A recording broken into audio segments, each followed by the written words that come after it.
પર ટેક્સ લાગે છે અમારું દહીં ઉપર, કે સાનો દાન, કે સાનો ટેક્સ, કે તમે કે કંસ અને કંસના સૈનિકોને આ બેસ્ટ ક્વોલિટીનું દૂધ આપો છો, ઘી આપો છો, તો એ લોકો બલવાન બને છે. ક્યારેક જો આ અસુરો જોડે યુદ્ધ કરવાનું થયું તો આપણા ગ્વાલબાલોમાં શક્તિ ને, એટલે સૌથી બેસ્ટ ક્વોલિટીનો પહેલો અંશ અમને જોઈએ. હું અને મારા ગ્વાલબાલ જે ક્રીમ છે ને, ક્રીમ અમે ખાઈશું, બાકી બધું પછી જેને વેચવું હોય વેચવાનું છે. આવું બોલે છે. ના ના, મારા લાલાને શું કમી છે? તારું માખણ માંગે? 9 લાખ ગાય છે એની પાસે, જેટલું જોઈએ એટલું માખણ છે, એને શું ઘટે છે? હા હા ભાઈ, તમારો દીકરો છે, તમને તો એમાં ખોટ ના દેખાય. અમારી પાસે આવે છે ત્યારે અમને ખબર છે શું થાય છે. ત્રીજી ગોપી આવી. એક દિવસની વાત છે, યશોદા મૈયા, હું છાણા થાપીને મૂક્યા હતા અને એ સુખાયેલા છાણા ટોપમાં કરીને ભેગા કરીને ને મૂકતી જતી હતી. પહેલો ટોપ, બીજો ટોપ, આ મૂકતી જતી હતી. ત્યાં જ કનૈયો રહી ગયો ને એટલું બધું સુંદર એનું મુખારવિંદ, એવું કામળગાળું રૂપ એનું, કે મારું મન આવી ગયું. ટોપ મારા હાથમાં છે, મસ્કરી કરે છે. મને કહે છે કે આમાં વજન બહુ હોય તો હું ઉપાડી આપું તારી માટે.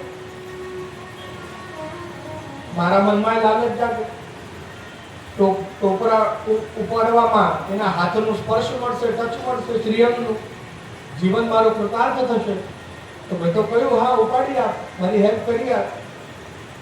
તો ધીરે ધીરે કરીને 8 ટોકરા ઉચક્યા એને. પછી મને કહે છે મને શું આપીશ?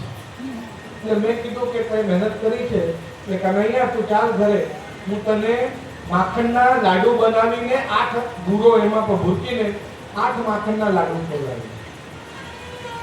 કે તારો શું ભરોસો? ઘરે જઈને ફરી જાય ને 4 જ લાડુ ખવડાવે તો હું એક બટેરામાં કંકુ ગોલી લઈ અને કંકુ વડે અહીંયા મરવટ બનાવી આપી. 1 2 3 4 5, 1 2 3 4 આમ કરીને, એટલે 4 બિંદી આ બાજુ ને 4 બિંદી આ બાજુ, આમ કરીને મરવટ, કમલપત્ર, કપોલપત્ર, મરવટ, અલગ અલગ ભાષામાં અલગ અલગ કહેવાય છે, એ બનાવી આપી. હું મારું સામાન, મારી ઝોલી બધું વીણવા ગઈ. આટલામાં તો આ કનૈયાએ શું કર્યું કે પેલા કંકુના બટેરામાંથી આંગળી કરીને ને 4 આ બાજુ વધારી લીધી ને 4 આ બાજુ વધારી લીધી. હવે મને યાદ નહીં, મને ધ્યાન નહીં. મેં તો ઘૂંઘટ કર્યું, હવે બહાર જવાનું છે એટલે કનૈયાને કહ્યું મારી આંગળી પકડી લો, મારો હાથ પકડી લો. તો હાથ પકડી લીધો. ઘરે પહોંચ્યા, આસન પાથર્યું, ચોકી મૂકી, થાળ પધરાયો. માખણના લાડુ કરું છું, થાળમાં પધરાવું છું, એના પર બુરો ભૂરકું છું ને વિનંતી કરું છું આરોગો. અને આમ કરતા કરતા 8 માખણના લાડુ આરોગાયા. હવે તો બરોબર છે ને કનૈયા? તો કનૈયા કહે છે કે ના, હજી બરોબર નથી, અડધા થયા.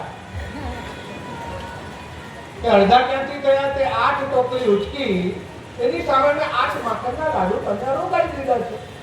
એટલે નાના, તારી ભૂલ થાય છે ગણતરીમાં. મેં 8 ટોકરી નથી ઉચકી, 16 ટોકરી ઉચકી છે. કે નાના, મેં અહીંયા બિંદીઓ બનાવી છે, 4 આ બાજુ ને 4 આ બાજુ. એટલે નાના તું ગણ કેટલી છે? હવે ગણવા બેસે છે તો અહીંયા 8 ને અહીંયા 8, 16 થઈ ગઈ.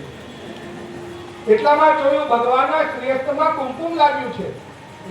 બટેરામાં હાથ કરીને કર્યું હતું ને, એટલે કુમકુમ લાગ્યું છે તો હાથ પકડી લીધો કે આજો તારી આંગળીમાં કુમકુમ છે, તે જ વધારી લીધી છે આ બિંદીઓ. તો ભગવાન કહે છે જો આટલું તો તારે અંચાઈ ન કરવી જોઈએ. હમણાં રસ્તામાં ચાલતા આવતા હતા ત્યારે તે ન કહ્યું કે મારો હાથ પકડીને ચાલો, કે તારા હાથમાંથી મારા હાથમાં કુમકુમ લાગી ગયું છે. તે માખન ચોરત દૂરી દૂરી દેખો, અપનો જન્મ સફળ કરી દેખો.